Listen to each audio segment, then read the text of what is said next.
안녕하세요. 오늘도 사연살롱을 찾아주셔서 감사합니다. 저는 40 초반의 투자 컨설턴트로 활동하고 있는 사람입니다. 얼마 전 한 방송국에서 투자 관련 방송을 마치고 나오던 길에 한때는 제 가족이었던 사람들과 마주쳤습니다. 그날 있었던 일은 제 인생에 가장 기억에 남는 강렬한 장면 중 하나가 될 것 같아요. 그래서 그날의 일을 기록할 겸 그 사람들이 지난날 있었던 일들에 대한 부끄러움을 느꼈으면 해서 사연을 적게 됐어요. 사실 그 사람들이 처음부터 제게 나쁘기만 했던 건 아니었어요. 저는 사랑을 믿었고 조건이 아닌 마음을 보고 결혼했거든요. 결혼 초 남편은 책임감 있는 다정한 남편이었고 시댁 식구들도 저를 참 따스하게 챙겨주셨어요. 이렇게 서로를 배려할 줄 아는 가족이라면 어떤 어려움이든 함께 이겨낼 수 있을 거라고 생각했죠. 하지만 이 사람들과 함께한 시간이 쌓이면서 제가 깨달은 현실은 참 잔인하더군요. 사람은 돈과 현실 앞에서 변하기도 하고 모습이 드러나기도 한다는 것을요. 그래도 괜찮다고 생각했던 때도 있었어요. 누구나 현실적인 선택을 할 수밖에 없으니까요. 하지만 저를 무조건적으로 응원해준다고 믿었던 사람이 점점 저를 차가운 눈으로 바라보는 걸 직접 보고 나니 생각이 달라지더라고요. 사람은 쉽게 변하지 않는다고 하지만 돈 앞에서는 그렇지 않다는 걸 깨달아 버렸죠. 흔히 결혼은 사람만 보고 할 수 없다는 말이 있잖아요. 20대 때는 그 말이 참 싫었어요. 누가 보면 참 배부른 소리일 수도 있지만 20대 후반 제 조건은 꽤 괜찮았거든요. 괜찮은 4년제 대학을 나와 증권사 취직에 성공하여 월급도 또래 사회초년생들에 비해 높게 받았어요. 딱히 돈 나가는 취미생활을 가졌거나 쇼핑에 관심이 많은 성향도 아니어서 저축은 물론이고 투자에 관심이 많아 어릴 때부터 조금씩 소액 투자로 불려놓은 돈이 있다 보니 결혼 정년기 즈음엔 주변에서 어떻게든 저를 괜찮은 사람에게 소개시켜 주려고 안달이었어요. 지아나, 나 아는 사람 중에 땡땡전자 다니는 오빠 있는데 만나볼래? 너 정도 조건이면 좋은 회사 다니는 사람 만나는 게 좋잖아. 지아나, 너 윤석 선배 기억나? 그 선배 요즘 완전 잘 나가잖아. 얼마 전에 우연히 만났는데 너 얘기하니까 오랜만에 만나보고 싶대. 어찌 보면 10대 때부터 열심히 살아온 인생에 대한 보상처럼 느껴졌어요. 조건 때문에 사랑하는 사람과 결혼에 반대를 당하고 비교를 당하고 선뜻 소개조차 받기 어려운 세상이었으니까요. 그런데 저에겐 뭐든지 쉬웠어요. 집안도 그럭저럭 살았고 직장까지 괜찮으니 어떻게든 좋은 사람을 만날 기회는 널린 셈이었죠. 하지만 그렇게 저랑 조건이 비슷한 괜찮다는 사람들을 몇 번 만나 연애를 하고 나름대로 깨달은 점이 있었어요. 조건으로 만난 사이는 정말 조건이 중요하다는 걸요. 2년 정도 사귀었던 애인과 장난 반 진담 반으로 결혼 이야기를 했던 적이 있어요. 그래도 당신이 나보다 연봉이 높으니까 대출도 당신이 받아야지. 물론 결혼은 현실이지만 결혼 이야기가 나오자마자 대뜸 대출을 누구 명의로 받아야 하는지 이야기하는 애인에게 너무 실망스럽더라고요. 결혼 전부터 손익부터 따지는 듯한 태도에 실망하고 다른 애인을 만나봤지만 그 사람도 마찬가지였어요. 당신이랑 결혼하면 내가 먹여 살려야 할 걱정은 없으니까 참 좋아. 힘들면 언제든 직장 관둬도 될 것 같고. 물론 그렇다고 관두겠다는 얘기는 아니니까 걱정 마. 그런 말들이 왜 그렇게 상처고 부담인지 모르겠어요. 물론 사람이다 보니 서로의 조건을 아예 안 볼 수는 없겠지만 그래도 최소한 이런 사적이고 친밀한 관계에 있어서는 조건보다는 저라는 사람 자체를 봐주길 원했어요. 그래서 제 연애의 끝은 항상 상대방이 저보다는 제 조건만을 보고 있었다는 것을 깨달았을 때 끝났어요. 그렇게 몇 년을 실패한 연애로 보내고 나니 어느 순간 사람을 만나는 게 어렵게만 느껴지더라고요. 주변에서는 너 조건도 괜찮은데 왜 결혼을 안 하냐며 걱정 어린 말들이 많았지만 그땐 별로 듣고 싶지 않았어요. 그래서 한 번은 휴가를 받아 훌쩍 혼자 여행을 떠났는데 그곳에서 지금의 남편을 만나게 됐어요. 녹차 아이스크림이 유명한 관광지에서 아이스크림을 먹다가 신발 위에 엎어 난처해 하고 있는데 옆에 앉아있던 남편이 휴지를 건네줬죠. 아, 감사합니다. 뭘요? 혼자 오신 거예요? 네, 그쪽은요? 저도 혼자 왔어요. 나이가 또래일 것 같은데 다음엔 어디로 가세요? 행선지 겹치면 같이 다니실래요? 혼자 다니면 좋을 줄 알았는데 영 심심해서. 사교성 좋고 친절한 성격에 이끌려 저도 모르게 남편과 동행을 하게 됐어요. 여행지에서 서로 이름도 나이도 직업도 모른 채로 하루를 같이 다니다 보니 기분이 묘하더라고요. 이 사람은 나에 대해 아무것도 모르는데도 한없이 자상했어요. 그런 모습이 자연스럽게 호감으로 다가왔고 결국 헤어질 때는 서로 연락처를 교환하게 됐죠. 덕분에 잘 놀았습니다. 어디 사세요? 전 서울 살아요. 와, 저도 서울인데 올라가서 밥 한번 먹어요.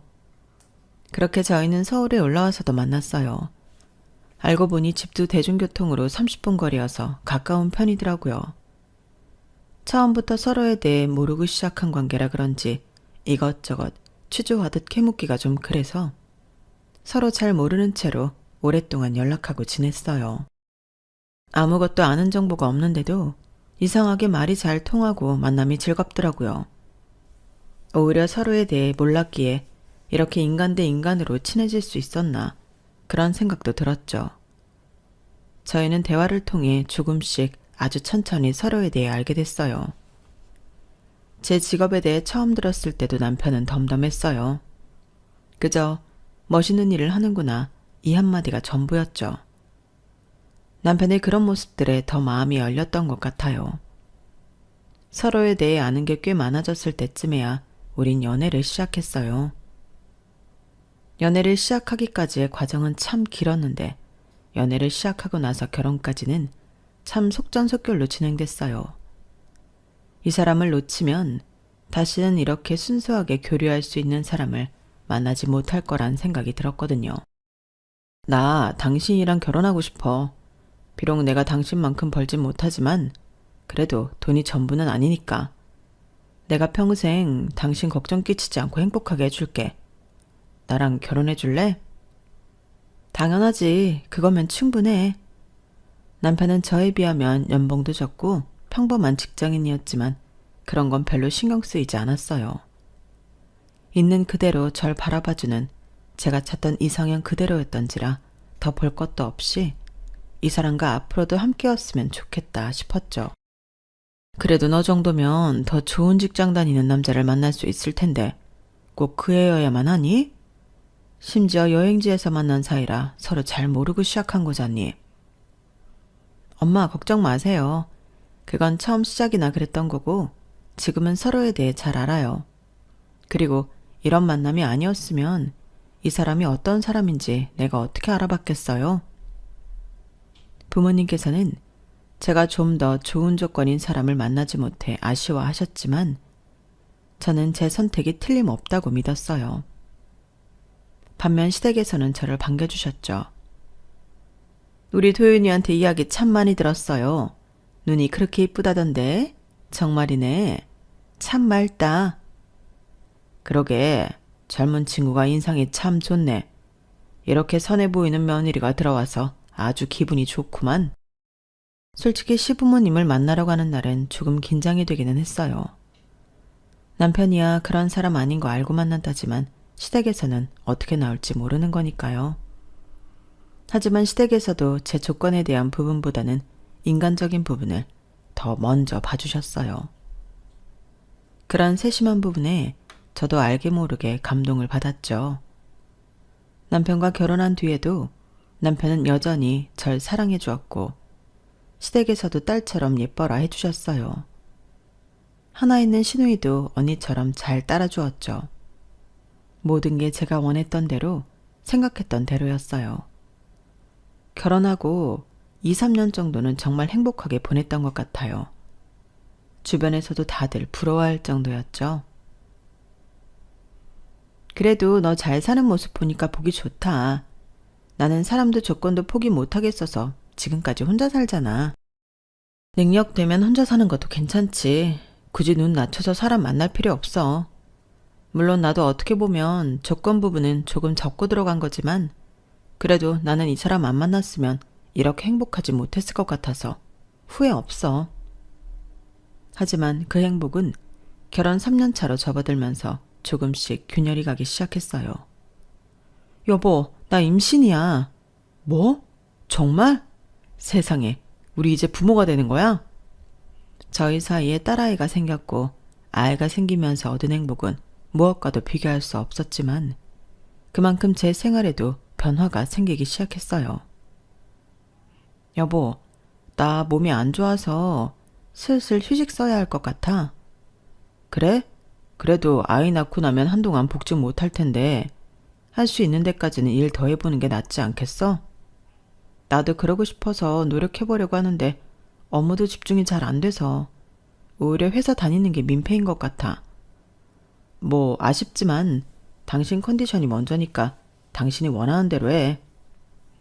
아이가 생기고 배가 불러오기 시작하면서 컨디션이 급격히 안 좋아져 바로 휴직을 쓰게 됐어요.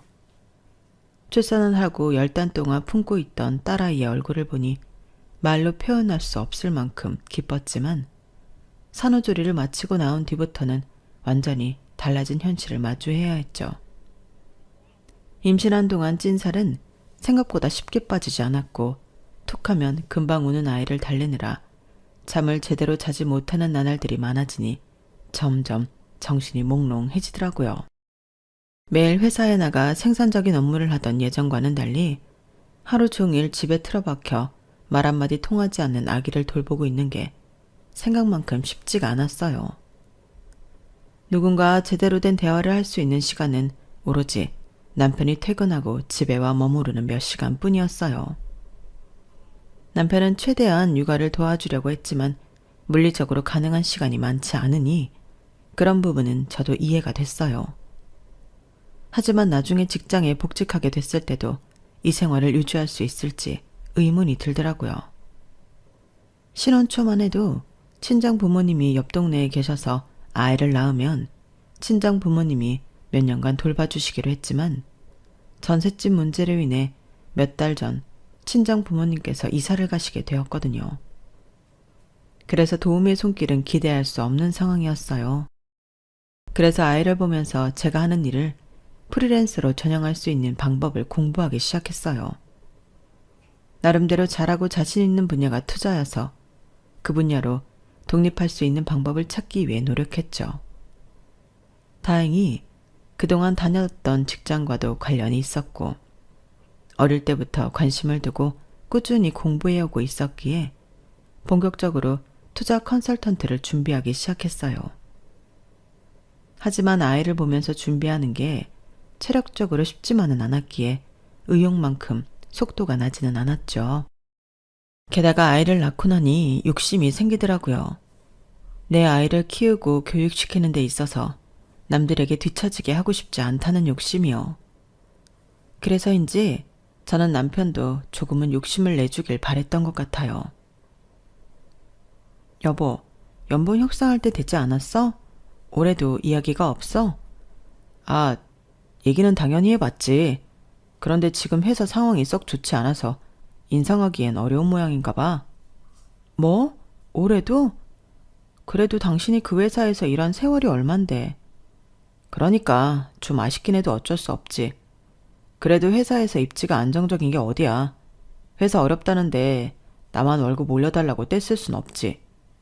경기도 어렵다는데 그래도 잘 붙어있는 게 다행이지. 아니, 그거야 그렇지만 우리 희영이도 태어났는데 이젠 연봉 협상을 해야지. 작년에도 안 한 거 기가 막혔는데 올해까지 이러면 어떡해. 그럼 어떡해. 괜히 올려달라고 했다가 잘리면 그건 더 난처하잖아. 그럼 슬슬 이직할 준비해보는 게 어때? 회사 사정도 그다지 좋지 않잖아. 지금 당장은 당신 입지가 안정적일 수 있어도 여기서 회사가 더 어려워지면 그때 가서는 모를 일이잖아. 공무원도 아닌데 당신 자리를 언제까지 보장해 주겠냐고. 아, 여보. 진짜 알지도 못하면서 왜 그래? 내가 알아서 할게. 지금이야 당신이 육아휴직 쓰고 있어서 수입이 줄었다지만 당신 복직하면 걱정 없잖아. 우리 회사는 협상이 잘 안 되니까 당신 복직하고 협상해보는 방법도 있고. 남편이 그런 말을 하는데 순간 등골이 서늘하더라고요. 그동안 저를 지나쳐온 수많은 남자들이 하던 말을 남편이 그대로 하고 있었어요. 네가 잘 버니까 네 이름으로 대출 내면 되겠네. 너랑 결혼하면 먹고 살 걱정은 없겠네. 그토록 제가 피하고자 했던 남자들의 성향을 남편도 가지고 있었던 건가 싶더라고요. 하지만 그걸 이제야 깨달아 봤자 전 이미 남편과 결혼하고 아이까지 키우고 있는 상태였어요. 스스로가 조금 무력하게 느껴지더라고요. 결혼 전에도 눈치는 채고 있던 부분이었지만 남편은 도전적이고 쟁취적인 것과는 거리가 먼 성격이었어요.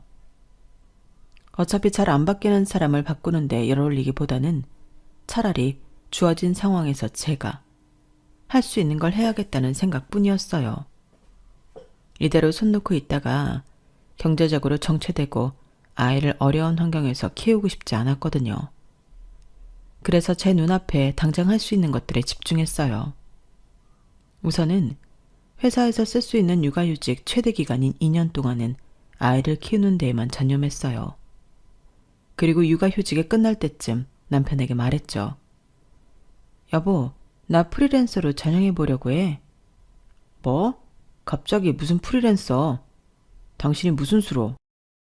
당신은 몰랐겠지만 아이 키우면서 틈틈이 투자 컨설턴트 준비를 계속하고 있었어. 이제 본격적으로 활동을 해보려고 해. 뭐라고? 투자 컨설턴트? 그런 건 뭐 아무나 해? 누가 당신 시켜준대? 대체 멀쩡한 좋은 직장 놔두고 갑자기 웬 헛꿈이야? 헛꿈이라니. 당신 언제는 내가 뭘 하든 응원해준다면서. 지금 그 말은 날 못 믿는다는 뜻이야? 못 믿는다는 게 아니라 현실적으로 생각을 해보자는 거지. 현실적으로 생각해서 결정한 일이야. 내가 회사에 가고 집에 없으면 아이는 누가 돌봐? 시터를 쓴다고 해도 당신은 안심이 되겠어?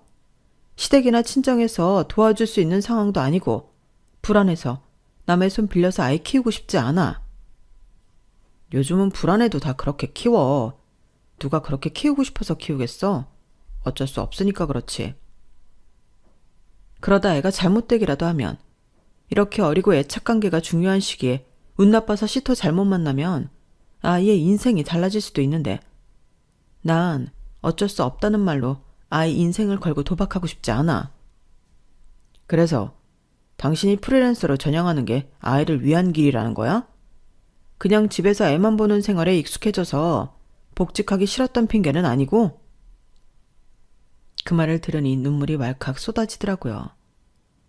그동안 아이를 재우고 남들이 흔히 말하는 육퇴, 즉 육아 퇴근 후 시간까지 불태워 자기 개발에 힘을 쏟았던 제게는 너무 모욕적이고 서러운 말이었어요. 가장 가까이서 절 지켜봐온 사람이 어떻게 이렇게 나를 몰라줄까 싶었어요. 당신은 내가 정말로 그런 사람으로 보여? 난 언제가 됐든 당신보다 아이 더 좋은 환경에서 키울 자신 있어.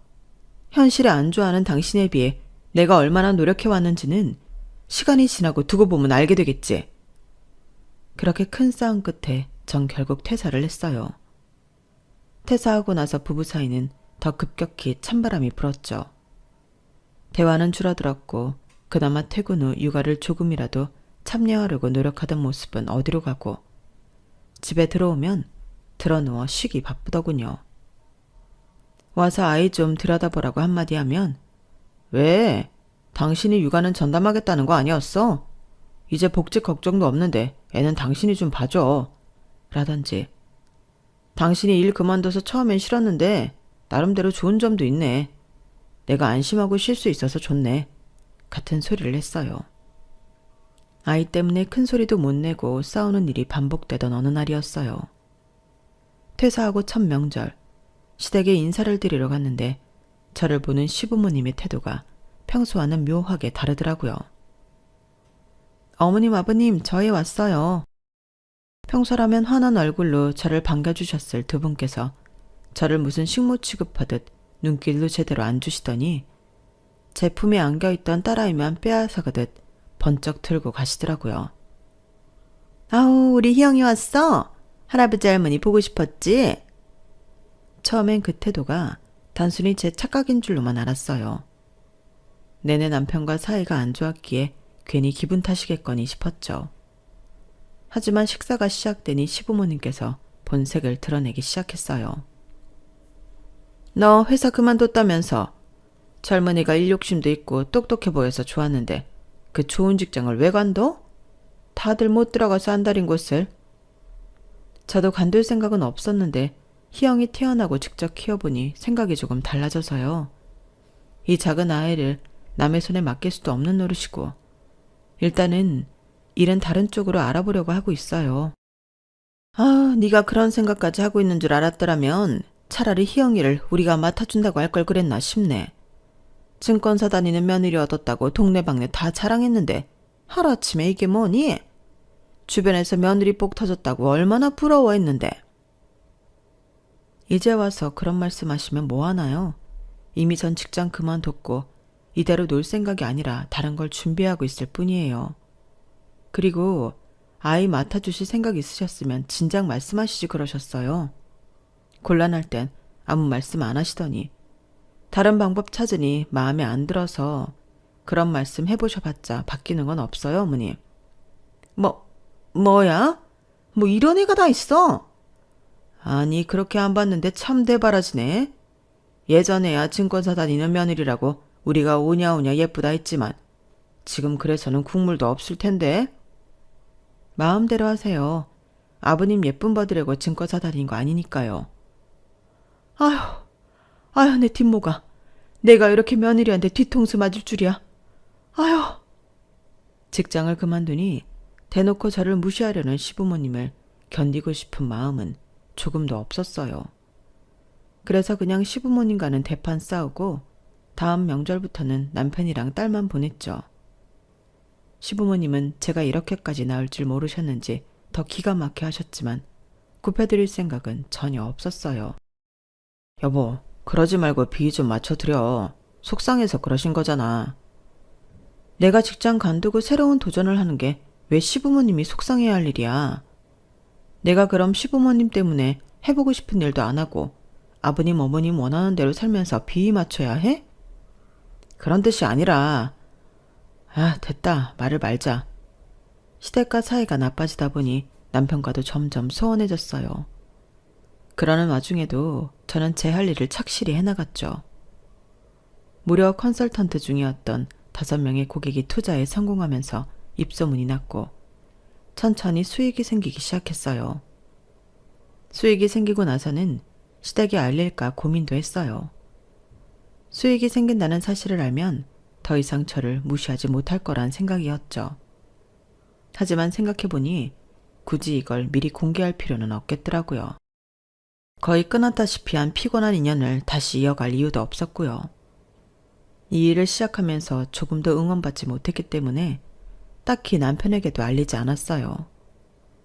친한 친구들 몇 명만이 제가 컨설턴트로 가능성이 있다는 사실을 알고 있었죠. 요즘 잘 나가니까 여유도 생겼을 텐데 오랜만에 나가서 놀자. 그럴까? 안 그래도 이번 주에는 친정 부모님이 서울에 잠깐 와 계셔서 아이 맡길 수 있을 것 같은데. 그래, 오랜만에 옛날처럼 예쁜 카페도 가고 재밌게 놀자. 친구들과 오랜만에 약속을 잡아 나가는 길이 참 설레더라고요. 친구들은 저를 위해 5성급 호텔 브런치와 애프터눈티 세트를 예약해뒀어요. 육아휴직을 할 때였다면 그런 비싼 곳에 가는 게 조금 부담되었을지 몰라도 수익이 괜찮게 나고 있는 상황이라 부담은 안 됐어요. 얘들아, 이런 데를 얼마 만에 와보는지 몰라. 니네 덕분에 오늘 정말 즐거웠어. 야, 우리야말로 이렇게 걱정 없는 밝은 네 얼굴 보니까 정말 기분 좋다. 이제 돈도 잘 버는데 자주 보자고. 그래, 그러자. 친구들이랑 즐겁게 놀고 나서 친정 부모님이 맡아주신 아이를 픽업해서 남편이 퇴근하는 시간쯤에야 집에 들어갔어요. 그런데 제가 들어오자마자 남편이 현관까지 달려나와 화난 얼굴을 하더라고요. 여보, 당신 어디 갔다 이제 와? 말했잖아. 윤선이랑 미진이 보러 다녀온다고. 아, 그 변호사 친구랑 사업하는 친구? 그래, 친구들 만나는 건 상관없지. 근데 당신 땡땡 호텔 갔다 왔더라? 당신이 그럴 돈이 어딨어? 뭐? 당신이 그걸 어떻게 알아? 봐, 당신이 숨긴다고 그게 숨겨질 것 같아? 남편이 핸드폰 화면을 들이밀었어요. 신우이와 나눈 메시지창에 제가 친구들과 애프터눈티 세트를 즐기고 있는 모습이 찍혀 있더군요. 오빠, 새언니 뭐야? 오빠 돈으로 지금 땡땡호텔 애프터눈티 세트 먹고 있는 거야? 세상에, 여기가 얼마나 비싼데? 새언니 미쳤나봐. 아주 가관인 메시지와 함께요. 보자마자 어이가 없어서 얼굴이 굳더라고요. 왜? 당신도 깜짝 놀랐어? 세상 참 좁지. 이런 식으로 들킬 거라곤 당신도 생각 못했겠지. 내가 무슨 죄 졌어? 들키긴 뭘 들켰다는 거야. 친구들 만나러 다녀온다고 분명히 말했고 밥 먹고 카페 다녀온다고 다 이야기했는데 뭐가 문제야? 그러니까 누가 친구들 만나서 밥 먹고 카페 가는 걸 호텔에서 하냐고. 그래, 100번 양보해서 네 친구들이야 다들 하나같이 잘 나가고 돈 잘 버니까 그럴 수 있다고 쳐. 근데 당신은 백날 집에서 무료 상담이니 뭐니 뻘짓만 하는 백수 주부 주제에 무슨 호텔을 다녀. 그 돈은 누구 돈으로 다니는 건데? 당신 돈 아니니까 신경 좀 끄지 그래? 내가 내 친구들이랑 노는데 당신이 무슨 상관이야? 내가 당신한테 돈 달랬어? 내 돈 아니면 그럼 뭔데? 설마 당신 퇴직금? 진짜 웃기지도 않아. 그 돈은 잘 모아놔야 될 거 아냐. 증권사도 다녔던 여자가 왜 이렇게 경제관념이 없어? 내가 알던 사람 맞아? 그건 내가 하고 싶은 소리야. 당신 언제는 내 조건 같은 거 안 본다면서? 그렇게 말하던 사람은 어디 갔는데? 결혼은 현실인데 조건을 아예 안 보는 사람이 어디 있는데? 설마 순진하게 그 말을 믿었어? 그 말 믿고 그 좋은 직장을 관둔 거야? 뭐라고? 그 말을 듣는 순간 정말 발밑이 꺼진다는 게 무슨 기분인지 알겠더라고요. 그동안 남편이든 시댁이든 잘 싸워왔지만 적어도 남편을 처음 만나 연애하고 결혼하던 순간까지는 남편이 제게 했던 모든 말과 태도가 진심이라고만 믿었어요. 그런데 남편이 그동안 제게 보였던 모습들이 다 거짓이라고 생각하니 눈앞이 깜깜하더라고요. 아무리 남편이 변했어도 옛날 좋았던 기억만으로도 결혼 생활이 버틸만 했었는데 그토록 믿었던 과거마저 부정당하니 더 이상 남편을 꼴도 보고 싶지 않더라고요. 충격을 받아 멍하니 있자 남편이 거기다 마지막 화살을 꽂았어요. 당신 아무래도 안 되겠어. 더 이상은 당신 못 믿어. 오늘부로 돈 관리는 내가 할 거야. 이제 당신 수입도 없으니까 굳이 당신한테 내 월급 다 보내서 관리하게 할 필요도 없고 이렇게 친구 만나 허튼 짓 할 바엔 내가 관리하는 게 낫겠어. 그동안 남편은 제가 증권사에 다니니 돈에 관련해서는 빠삭해도 제가 더 빠삭할 거라며 들어오는 월급을 다 저에게 맡기고 본인은 용돈을 탔었어요. 그런데 그마저도 뚝 끊기고 저에게 떨어지는 용돈은 50만 원 정도에 나머지 생활비는 결제할 때마다 남편의 허락이 떨어져야 쓸 수 있도록 바뀌었죠. 정말 어이가 없고 화가 나서 당장이라도 이혼을 외치고 싶었지만 그때는 스스로 느끼기엔 아직 때가 아니라고 느꼈어요. 아이를 떼놓고 혼자서 살아갈 걸 생각하면 수입이 충분했지만 최악의 상황까지 대비해 놓고 싶었거든요. 남편이 양육비를 안 준다는 전제하에 경제적으로 대비를 해놓고 싶었어요. 어차피 수익은 점점 늘고 있었고 남편은 제가 수익이 나고 있는 상황인 걸 모르고 있었기 때문에 돈이 부족할 일은 없었거든요. 그러던 어느 날이었어요. 여보, 오늘 내 회사 동료들 좀 집에 초대하려고 해. 뭐? 갑자기? 희영이도 있는데 왜 집에 부르고 그래? 그냥 밖에서 먹고 들어오지. 아니, 애들이 우리 희영이 얼굴도 보고 싶고 집도 궁금하다는데 한번 초대해야지. 이미 오기로 다 이야기되어 있으니까 당신은 집에서 맛있는 거랑 술 좀 준비해놔. 먹고 싶으면 당신이 준비해. 어따 대고 명령질이야. 진짜 끝까지 이럴래? 얼마 만에 손님 부르는 건데 협조 좀 하자. 어? 제 동의도 구하지 않고 대뜸 회사 동료들을 초대한다길래 어이가 없었어요. 육아하고 일하기도 바쁜데 뭐 하나 도와주는 것도 없으면서 손님 대접까지 하라니. 난 몰라.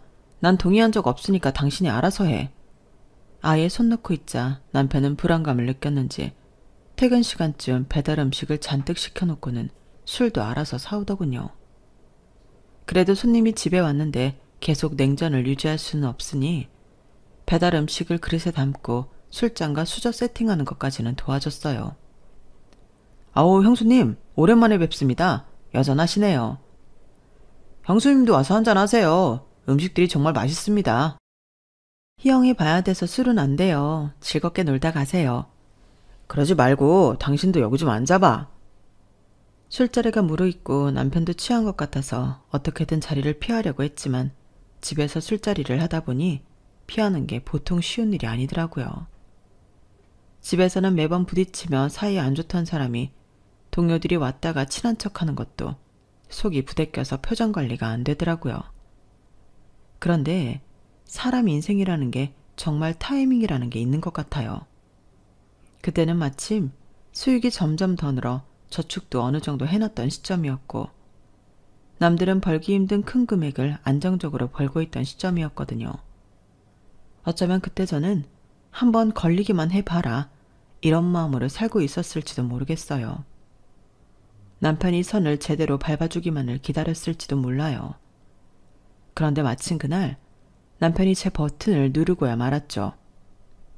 형수님은 퇴사하셨다면서요? 형님이 결혼 잘했다며 참 좋아하셨는데 요즘은 뭐 하세요? 요새는 보시다시피 아이 보면서 재택근무하고 있어요. 재택이요? 어떤 일이요? 아우, 재택은 무슨 그놈의 재택 같은 소리 하고 있네. 그냥 무료로 투자 상담해주고 있대. 완전 봉사활동하고 있으면서 재택은 무슨 재택이야. 사실상 가정주부지. 가정주부는 그냥 백수 아냐? 꼴에 자존심은 있어서 재택한다고 하는 거 봐. 남편이 아주 이때다 싶어서 저를 대놓고 깔보며 웃더라고요. 순식간에 분위기는 찬물을 끼얹은 것처럼 조용해졌는데 남편만 눈치 없이 신나게 웃어 제끼더라고요. 그 모습을 보니 뚜껑이 열리기는커녕 오히려 마음이 차분하게 가라앉았어요. 그때야말로 제 수익을 밝히고 남편이랑 헤어져야겠다는 생각이 들었거든요. 마침 회사 동료들도 보는 앞이니 이혼하고 나서도 다른 말은 못하고 다니겠다 싶었어요. 그래서 핸드폰에 있는 은행 어플을 켜서 입출금 내역을 들이밀었어요. 그래? 이 세상에 어떤 백수가 당신 같은 직장인의 몇 배를 벌까? 이러고도 당신이 나한테 백수라고 할 수 있겠어?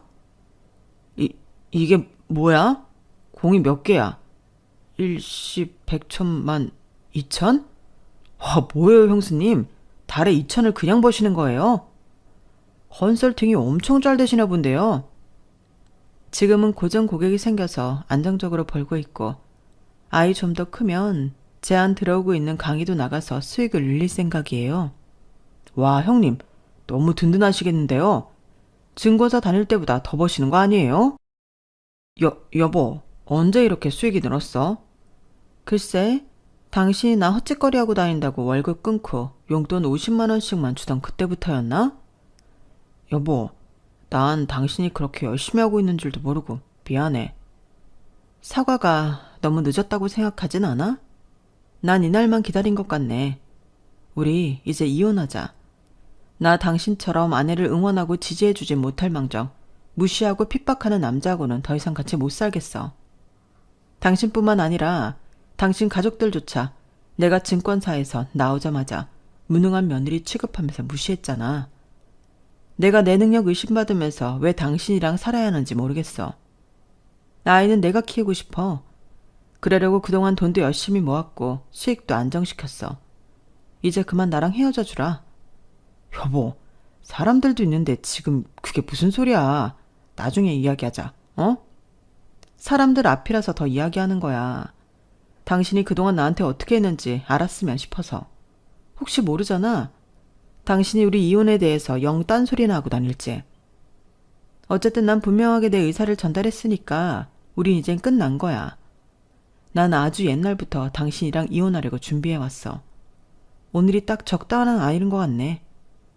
내 소식 공개하니까 바뀌는 당신 눈빛 보면서 다시 한번 결심하게 됐어. 여보, 그건 내가 조금 놀라서 그런 거야. 오해야. 우리 딸도 있는데 갑자기 이혼이라니. 그게 무슨 소리야. 제 이야기를 들은 남편의 회사 동료들은 서로 눈치를 보며 수군대기 시작했어요. 저는 그 틈을 타서 방에 들어가 간단하게 짐을 싸기 시작했고 아이를 등에 업고 나왔어요. 그 모습을 본 남편의 얼굴은 완연히 사색이 되더라고요. 여보, 지금 당신 뭐 하는 거야? 이 밤중에 어딜 가려고? 애까지 데리고 위험하게. 진짜 웃긴다. 당신 얼마 전만 해도, 아니, 당장 어제만 해도 내가 이렇게 나간다고 걱정 안 했을 거야. 허튼 짓 하러 가는 거 아니냐면서 핀잔이나 줬겠지. 당신 태도 변하는 거 본 건 한 번이면 됐어. 내가 잘 번다는 거 알자마자 바로 예전에 내가 알던 사람이 됐네? 지긋지긋하다 정말. 좋은 말로 할 때나 잡지 마. 당신 동료들 앞에서 더 추한 꼴 보이기 싫으면. 저는 그 말을 끝으로 집을 나와버렸어요. 남편은 제 말에 충격을 받았는지 더 잡을 생각도 못 하더라고요. 저는 그 길로 먼 길을 운전해 친정에 왔어요. 친정에서는 제가 언젠가 이럴 줄 알았는지 아무런 질문도 없이 그저 저를 따뜻하게 받아주셨어요. 어차피 지금 하고 있는 일은 출퇴근하는 일이 아니었기 때문에 이렇게 훌쩍 떠나와도 아무런 부담이 없더라고요. 육아와 일을 병행하기 위해 매일 골머리 썩어가며 고민했던 보람이 이럴 때 피부로 와닿더라고요. 남편은 바로 다음 날 친정으로 내려와 저를 찾더라고요. 장인어른 장모님, 지안이 한번 만나게 해주세요. 아무리 전화해도 안 받아서 내려왔어요. 자네가 지금 무슨 자격으로 내 딸을 찾나. 내 딸을 그렇게 마음고생 시켜놓고 어딜 뻔뻔한 낯짝을 들이밀고 걱정하는 척을 해. 마음 같아선 부모로서 자네를 한 대 후려쳐도 속이 시원치 않을 것 같으니 화를 부추기지 말고 어서 서울로 돌아가게. 그래, 안 돌아가면 경찰로 신고할 거야. 그동안 지안이랑은 어떻게 싸운지 모르겠다만 우린 진짜 알 거네. 자식 보호하려는 부모가 얼마나 무서운지 알고 싶지 않다면 예정을 생각해서라도 곱게 돌아가고 내 딸과 이혼해 주게. 친정 부모님의 으름장에 남편은 저와 딸의 얼굴 한번 보지 못하고 다시 서울로 돌아가야 했어요. 저는 그 길로 바로 남편에게 이혼 서류를 보냈죠. 물론 남편은 순순히 이혼해주지 않았고 오랜 시간을 버텼어요. 하지만 저희 친정 부모님과 이혼 전문 변호사인 제 친구로부터 협박 아닌 협박을 받게 되니 금방 꼬리를 내리더라고요. 여보, 정말 이렇게까지 해야 해? 우리가 정말 이대로 헤어져야 하는 거냐고. 딸 얼굴이라도 보고 살고 싶으면 순순히 헤어져 주는 게 나을 거야. 희영이는 보고 살고 싶지 않니? 마지막 통화 이후 남편은 결국 서류를 작성해 줬어요. 남편과 이혼한 후엔 전 액땜이라도 한 듯 승승장구로 잘 나갔어요. 남편 때문에 제안이 들어와도 거절해야 했던 강연들도 하나둘 나가게 됐고 의외로 제 입담이 강의에서 먹혀들어 점점 그런 기회들이 많아졌어요. 투자에 좀 관심 있는 사람들이라면 저를 모를 수 없을 정도로 이 분야에서는 유명세를 타기 시작했죠. 그러던 어느 날 한 방송사의 방송 녹화를 무사히 마치고 퇴근하던 길이었어요. 추운 겨울이었는데 밖에서 어떤 사람들이 덜덜 떨면서 누군가를 기다리더라고요. 처음에는 연예인을 기다리는 팬들인가 싶었어요. 그렇지 않고서야 그 추운 날 굳이 어디 가 있지 않고 밖에서 기다리고 있다는 게 말이 되지 않았거든요. 그런데 가까이서 보니 그 사람들은 제 전남편과 전시색이었어요. 남편은 눈을 제대로 마주치지도 못한 채 떨고 있었고 시어머니는 저를 보자마자 손을 덜덜 떨며 말했어요. 며느라, 엄마가 너무 몰라봤다. 우리가 잘못했어. 다시 돌아오면 안 되겠니? 남편은 뒤이어 고개를 숙이며 말했습니다. 여보, 나한테 다시 한번 기회를 주면 안 될까? 나 진심으로 후회하고 있어. 이제 와서 그런 후회가 무슨 소용이겠어요. 지금 이렇게 후회하고 미안하다고 하는 것도 제가 잘 나가서 그런 거겠죠. 이 추운 날 이렇게 찾아와 주셨는데 죄송하지만 전 다시 돌아갈 생각 없어요. 다시는 그 집안의 자랑스러운 트로피 같은 며느리가 될 생각 없거든요. 전 이혼하고 나서 더 잘 돼서 행복해요. 사람은 존중을 잃었을 때 떠나는 거예요. 전 지금 어느 때보다 존중받고 있어요. 절 조금도 존중해주지 않았던 그 집으로 돌아갈 마음은 조금도 없으니까 다시는 찾아오지 마세요. 그 말을 끝으로 시댁과는 다신 볼 일이 없었어요. 가끔 아이를 보여줄 때 말고는 남편도 다시는 절 붙잡을 생각조차 못하며 조심스럽게 대하더군요. 이 일을 겪으며 결혼 생활에는 사랑도 중요하지만 서로에 대한 존중 없이는 절대 지속될 수 없는 게 결혼 생활이라는 걸 느꼈어요. 이 사연을 듣고 계신 여러분께서도 존중이 없는 결혼 생활을 하고 있다면 내 선택이 맞는지, 정말 나를 위한 인생을 살고 있는 게 맞는지 다시 한번 생각해 볼 수 있는 계기가 되셨으면 좋겠어요. 비록 제가 처음 생각했던 것처럼 사랑이 넘치는 행복한 결혼 생활은 하지 못하게 되었지만 지금 제 선택에 조금도 후회는 없거든요. 제 이야기 들어주셔서 감사합니다. 털어놓고 나니 마음이 더 정리되는 것 같아요. 들어주신 분들 모두 행복하시고 부자 되세요. 여러분, 사연 댓글에 응원과 현명한 조언 부탁드려요. 좋아요와 구독은 저에게 큰 힘이 됩니다. 오늘도 좋은 일 가득하세요.